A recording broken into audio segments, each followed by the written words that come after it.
Hi everyone! Welcome to session 3 of Drawing with Corrina.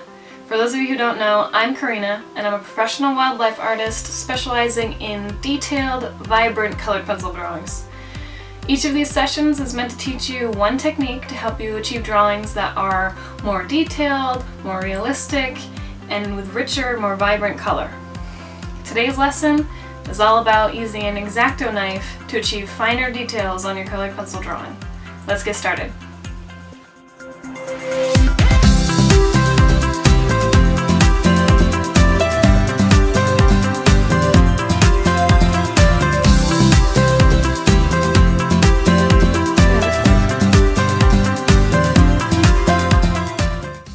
A lot of people don't realize that you can use an X-Acto knife in order to get more tiny details in a drawing. You can see I'm putting down a thick, hard layer of white right now, and then I'm going back over it with my blues. So I'm going to create a medium dark blue.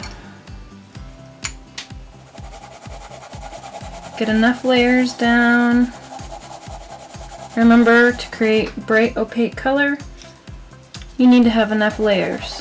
Fill in that grain in the paper, the tooth of the paper. I'm going light to dark, like always. And because I put that white down, things are a little bit lighter than they would be otherwise. You want to keep that in mind. But the reason I put that white down, I go to a slightly different angle here. Don't forget not to go directly opposite, go just at slightly different angles when you want to fill in the color, fill in the paper to get your bright opaque color. But the reason I put white down to begin with is because if you're going to use an X-Acto knife to get details, what you're actually doing is etching away the layers on top. So if you've ever used a scratch board or anything like that, it's pretty much exactly what you're doing, except you're creating your own scratch board. So you've added a bunch of layers, and there's enough layers where you can etch away the ones on top. The color that's underneath is what's going to show. So if you tried to do dark blue to begin with,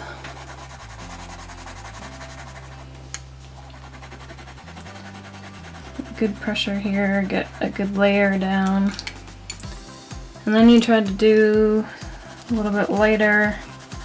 If you had a dark color underneath, not only would it not blend as well, but if you tried to do your X-Acto knife, it wouldn't work nearly as well. So something you want to be aware of, as you can see, I'm actually taking up that pigment from the paper when I scrape with my X-Acto knife. And something that might be instinctual that you want to do, that you do not want to do if you watch, is to wipe it away with your finger.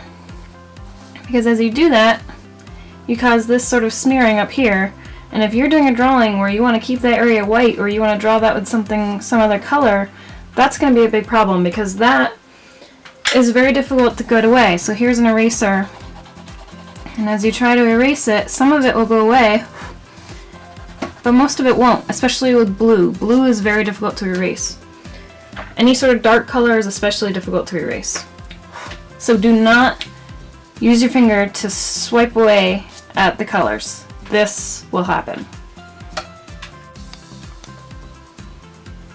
Something else you want to be aware of is that different angles with this blade are going to create different effects. So if you go low, it'll be wider, thicker. If you go high up, different angle, you'll get small little marks. Be careful, because these blades are extremely sharp, so you can accidentally cut right through the paper if you're not careful. This is part of why I typically now use, instead of normal drawing paper, I typically use illustration board or a mixed media board or something like that that's a lot thicker and can hold up to more of this type of abuse. And also, these X-Acto knives come with different shaped blades, so you can get a flat end, you can get different types of blades with different angles on them, different ends, and you can make all sorts of different patterns with it. What I use this for the most is creating fur and creating crisp edges on things in my drawings. So if you look at my snow leopard drawing, you can really see the detail in the fur. If you look at my blue-eyed kitten drawing, you can see really details in the whiskers that I used it for. You can see detail in the fur. And I also is great for feathers. So if you check out my Cooper's Hawk drawing, or my Arctic Tern, or Japanese White Eyes, any of those, you'll really start to see the detail in the feathering that was caused by the X-Acto knife. Etching away and then going back over it, and then etching away and then going back over it until I got all the detail that I wanted. It also helps for images like my hermit crab, where I wanted to get that crisp edge. As you can see here, I've made layers of gray, but you can also see that my white actually scraped. It had my white had an imperfection, which happens sometimes, and it scraped the paper, and therefore it was more difficult to fill that in. You see all these things. So what you learned from your last session for blending is that you can really blend right into those scrapes. Don't freak out if you get scrapes underneath that you can't fill in with the pigment normally. You can use your blender to really fill in those areas, just like you learned in the last session, because that happens a lot. So here I have some gray. I'm going to go back over it some with some fur-like details here, and you'll learn how to draw fur specifically and different types of fur in future sessions, but just go a few quick little strokes here. I'll get my black out. I'm going to do real light, a few strokes to get some detail.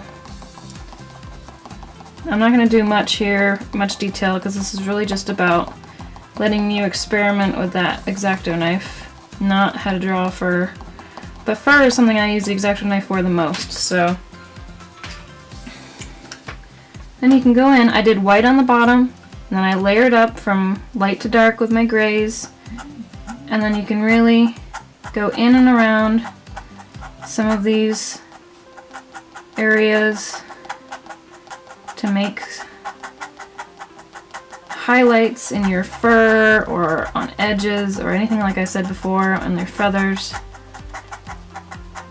Kind of change. Don't make them all go exactly the same way or in lines, but you'll learn more about that later. Like I said, don't go like this. You're going to want to blow on it. If that doesn't work, you can wipe just this area off, but you're going to get it on your finger. You can take a cloth to just wipe that area and take that off. Just be very careful. That pigment does like to smear when you do that. And then you can go back over it a little bit like that. You can add more, do any sort of amount of detail, stuff that you want to do. Go back with the black if you want to go in between some of these and make some more detail. The other thing, let's say you made these strokes over here, and then you're like, oh no, I don't want those. That's not something that I meant to do. That's okay. So take the two darkest blues that you had over here. This is the second to darkest. Go back over it lightly, light pressure. Here's the darkest blue. Go back over it and just fill it back in. Here's the third darkest blue. Lighten it up just a little bit. And just use your colors to fill that back in. Light pressure until you have it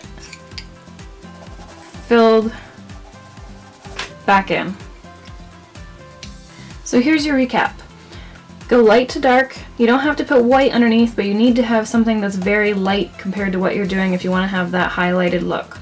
You can use the X-Acto knife at different angles to make different widths of stroke. You can get different X-Acto knives in order to get different forms on the end. Don't go dark to light because it won't really work. You can't really take anything away from that.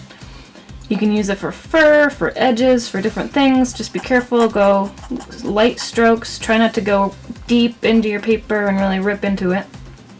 And don't wipe it away, because you're going to want to do just that, and it's going to cause these smearing problems that are very, very difficult, if not impossible, to get rid of.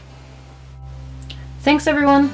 I hope you enjoyed this and go experiment with your own X-Acto knife and colored pencil, and join me for the next session.